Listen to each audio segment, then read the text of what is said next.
Bueno, hola Héctor. Ahora vamos con el tercer laboratorio que teníamos pendiente, el cual va a ser el trabajo con espejos, el grupo de Santiago Giraldo y Alan Caldas. Entonces, pues se puede comenzar examinando un espejo plano, entonces tengamos la idea de un espejo plano, entonces tenemos que tener en cuenta que hay una distancia siempre frente a la luz que va a chocar un espejo, entonces los rayos de luz dejan una fuente y se reflejan en el espejo. Después de la reflexión, entonces lo que va a pasar es que los rayos se van a diverger o se van a dispersar. Tenemos que tener en cuenta unos conceptos muy importantes. El primero sería la imagen. Entonces, sin importar bajo qué sistema o bajo que estemos estudiando, las imágenes siempre se van a formar en el punto donde los rayos de luz se intersecan o donde pareciera que se originasen. Entonces se podría decir, por ejemplo, que las imágenes se clasifican como reales o virtuales, en el sentido de que en la formación de una imagen real, la luz en realidad pasa a través del punto de imagen, y para una imagen virtual, la luz no pasa a través del punto de la imagen, sino que parece provenir desde ahí. Entonces, ya esto lo vamos a entender mejor con el laboratorio, pero tenemos también que la imagen formada pues por un espejo tiene algunas propiedades que son incambiables. La primera es que la imagen está atrás del espejo, como ya hablé, como el objeto que está al frente, y la imagen no tiene aumento, siempre es virtual y derecha. Estamos hablando de espejos planos. Por derecha se entiende que la flecha del objeto apunta hacia arriba, y la flecha de la imagen está igual. Lo opuesto de la imagen derecha es una imagen invertida. Bueno, entonces ahora vamos a hablar primero que todo de qué es cómo ocurre esto con espejos cóncavos. Entonces, pues un espejo esférico, como su nombre lo implica, pues tiene una forma de segmento de esfera, y tiene una superficie cóncava interior planteada. Entonces, este tipo de espejo se le llama espejo cóncavo, y tiene una curvatura R siempre. Entonces, tiene un centro de curvatura que está en el punto C, y el punto B sería el centro del segmento esférico y una línea que se dibuja de C a B y que sería el eje principal del espejo. Eh, lo que pasa en este tipo de espejo es que los rayos divergen en ángulos pequeños debido a que el espejo tiene una curvatura. Entonces, pues la imagen va a cambiar, cambiando nuestra intersección de rayos. Esto es lo que se llama, este efecto se llama una aberración esférica y se presenta en cualquier espejo esférico.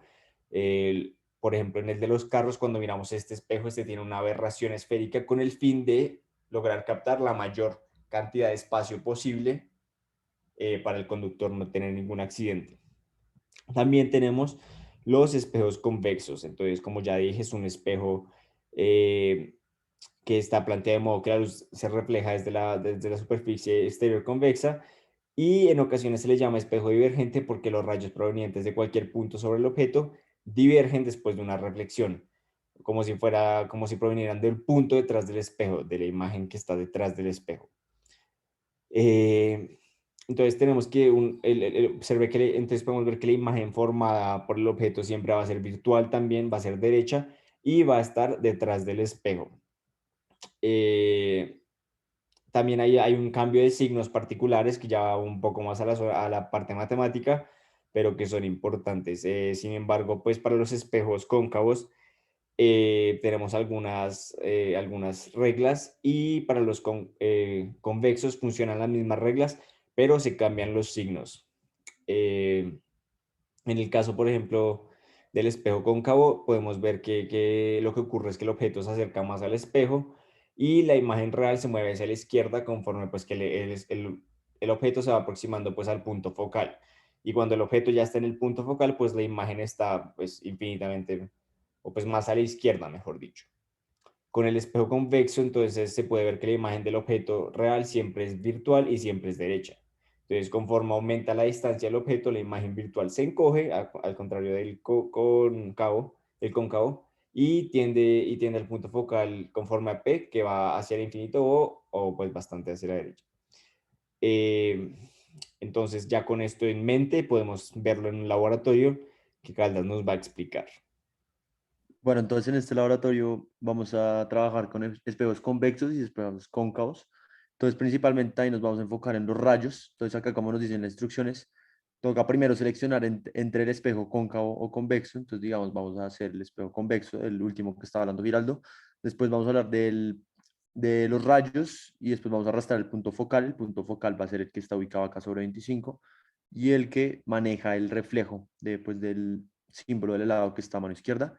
Después vamos a arrastrar el helado y vamos a mirar pues las reacciones y básicamente los rayos.